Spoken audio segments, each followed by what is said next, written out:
Get dressed, get dressed. I said get dressed. How many times do I have to tell you? If you've ever found yourself saying the same thing 5, 10, even 15 times before your child finally listens, you're not alone. But here's the truth. Every time you repeat yourself, you're accidentally training your child to ignore you.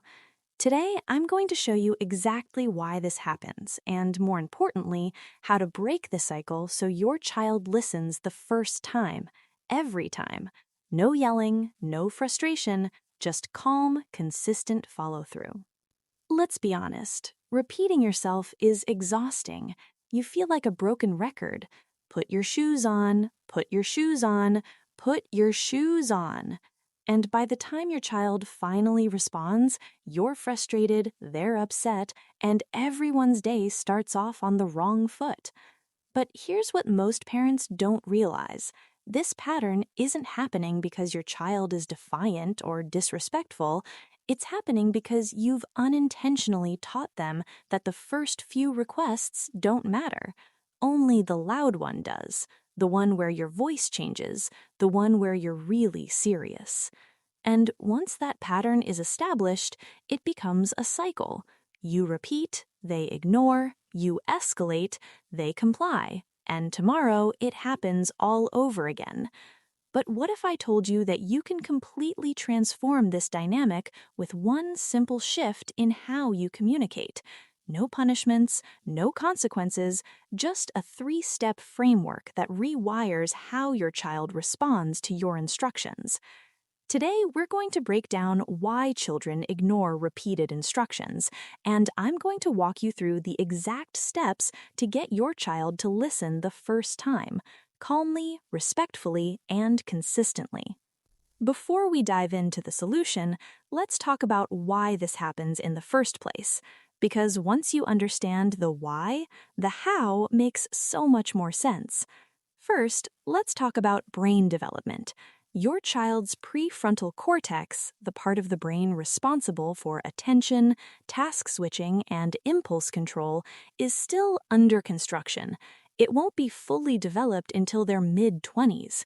So when your child is deeply absorbed in building a tower or watching a show, their brain is hyper-focused. They literally hear your voice, but they're not processing the meaning. Think about it like this. Have you ever been reading a book and someone asks you a question and you hear the sound of their voice but have no idea what they said? That's what's happening with your child. They're not ignoring you on purpose. Their brain is just prioritizing the task at hand. But here's where the problem starts. When you repeat yourself multiple times, you're training your child's brain that the first instruction doesn't require action. They learn, subconsciously, that they don't need to respond until your voice gets louder, sharper, or more urgent. It's called selective attention, and it's reinforced every time you repeat without following through. Your child's brain starts to filter out your early requests because experience has taught them that those requests aren't serious yet. And here's the second piece. Children are natural experimenters. They test boundaries. They see how far they can push. And if they've learned that get dressed doesn't really mean get dressed now, they'll keep testing to see when it actually does mean that. So the repeat cycle looks like this. You ask, they ignore, you repeat, they continue ignoring, you escalate, they comply, and tomorrow it happens all over again.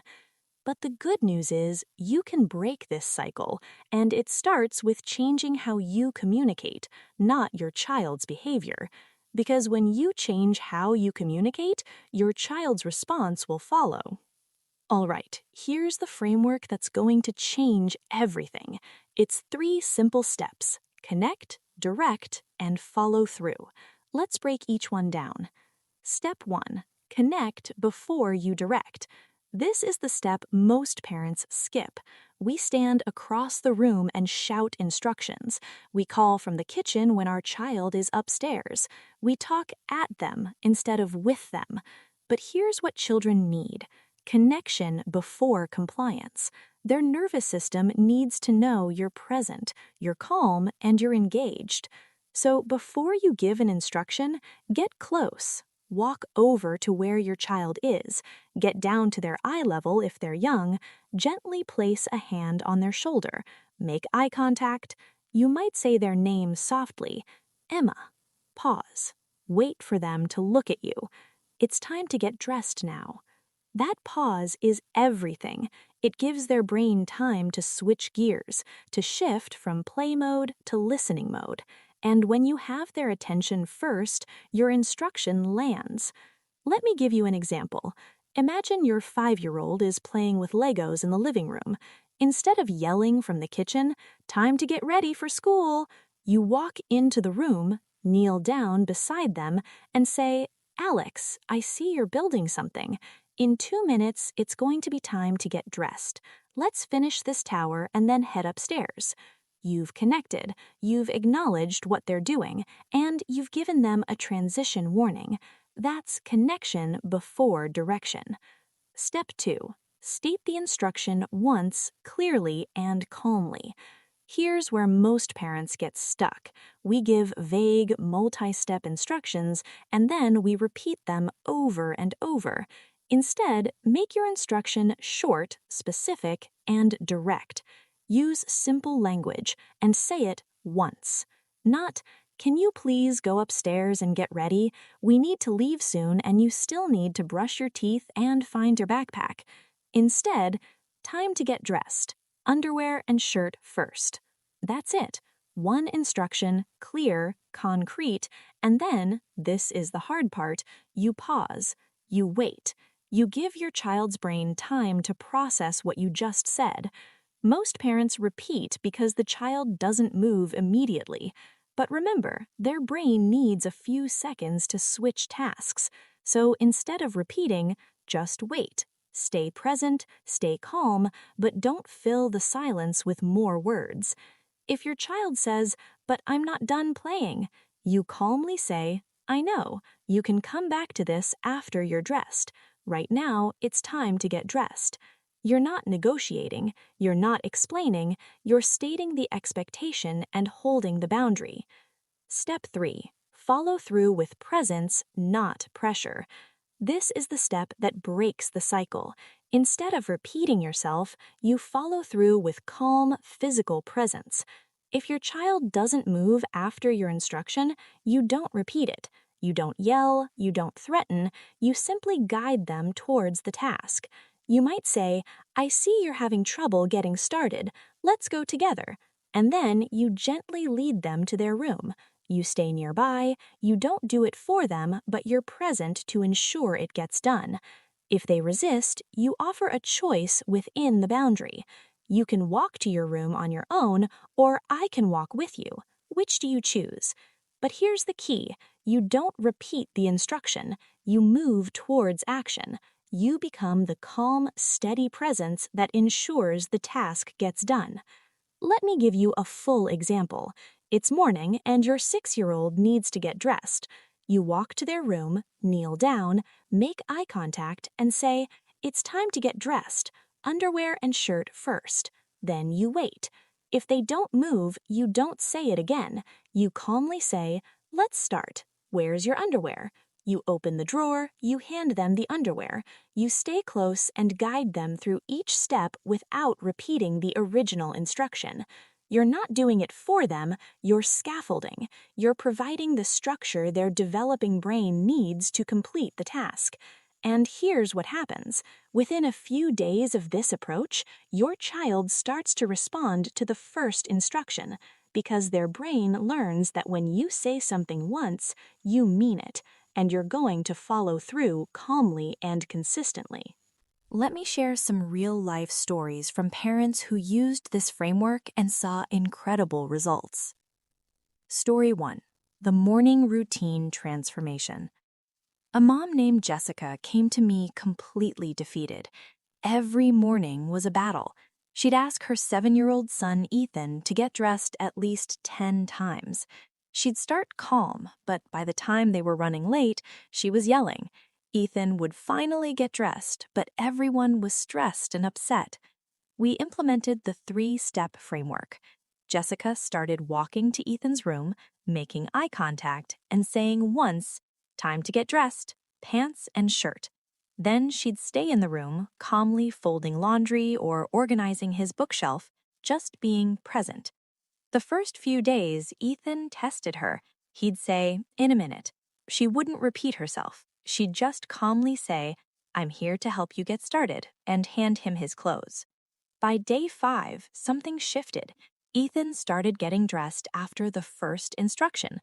Why? Because his brain learned that Mom wasn't going to repeat herself, and she wasn't going to yell. She was just going to calmly ensure it happened. Jessica told me their mornings are now peaceful, and Ethan, he's proud of himself for being responsible. Story 2. Dinner time compliance. Another dad, Marcus, struggled with getting his 4-year-old daughter, Lily, to come to the table for dinner. He'd call her 5, 6, 7 times. She'd keep playing. He'd get frustrated.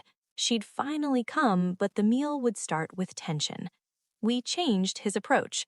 Instead of calling from the kitchen, Marcus would walk to where Lily was playing, kneel down, and say, "Lily, dinner is ready. Time to wash hands and come to the table."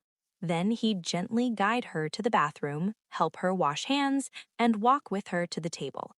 He stopped repeating. He stopped yelling across the house.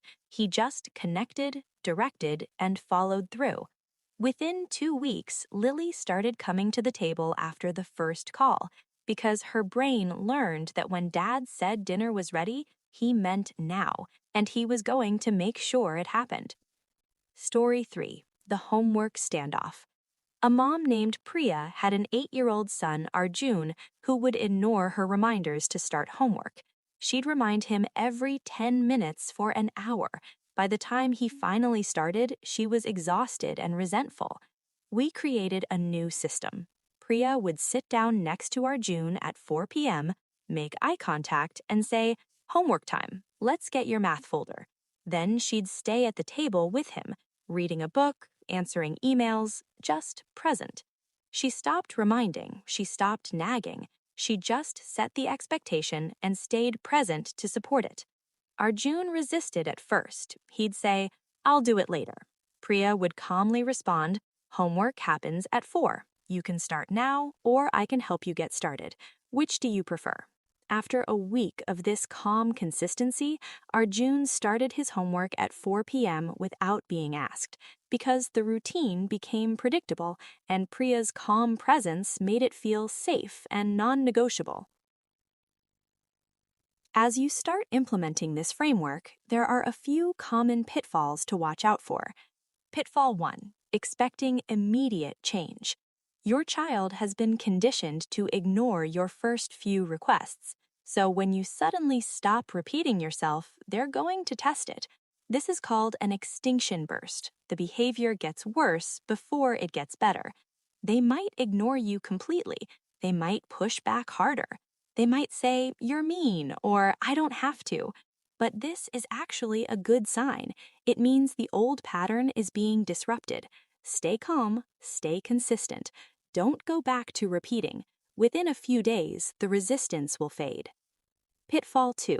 Giving instructions from across the room.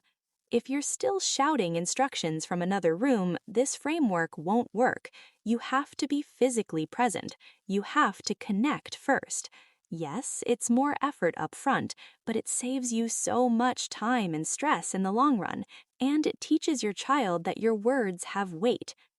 Pitfall 3. Giving one more reminder. It's so tempting to give one more reminder, but every time you repeat, you're reinforcing the old pattern. Trust the process. Say it once, then follow through with presence. Pitfall 4. Doing it for them. When you follow through, you're not doing the task for your child. You're guiding them to do it. Hand them the shirt, point to the drawer, stay close, but let them do the action. That's how they build independence and responsibility. Let's bring this all together. If you're tired of repeating yourself, if you're exhausted from the constant nagging and yelling, you have the power to change it, starting today. Remember the 3 steps. Connect before you direct. Walk over, make eye contact, get present. State the instruction once, clearly, calmly, and specifically, and follow through with presence, not pressure. Stay close, guide them through it, and don't repeat. This isn't about being harsh, it's about being clear.